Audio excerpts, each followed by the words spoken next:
Now, like y'all just saw a little while ago, I grew up making music. So my uncle was a DJ. I grew up in studios, making beats. Like that was a big part of what formed me and the way I saw the world around me.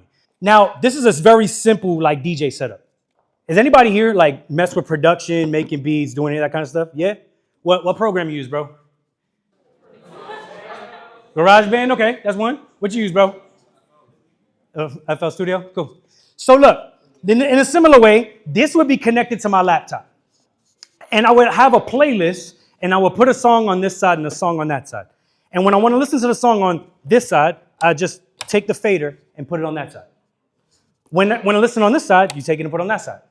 Now, obviously, you have effects. You have all types of little things that you can do simple. You can also fade in and out, right? Like if you need it a little bit lower, a little bit louder. In the same way, the way you guys would make beats and stuff, you have different sounds in there. You may have percussion sounds, right? Drums. You may have guitar. You may have bass sounds. You may have a sample. You have some vocals on there. On there, it looks a little bit different. And each channel has something else on it. So you can have vocals on channel 1. You can have drums you can have a second vocal.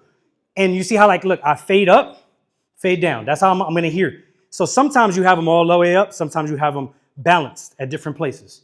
But in many ways, when we're listening to the voice of God, there's all these other things that we're listening to. Just like those faders going up and down. Sometimes we're listening to the voice of our friends. Sometimes we're listening to the voice of our family members. Sometimes we're listening to the voices on social media. Sometimes we're listening to politics or whatever drama, the stuff that's in our neighborhood. But how is it that we can intentionally tune in only to the voice of God? I think prayer, I know we complicate it. And sometimes even in Catholic schools, they teach y'all things to say. And those are important. They help. But after we say, we need to listen and see what God is speaking to us.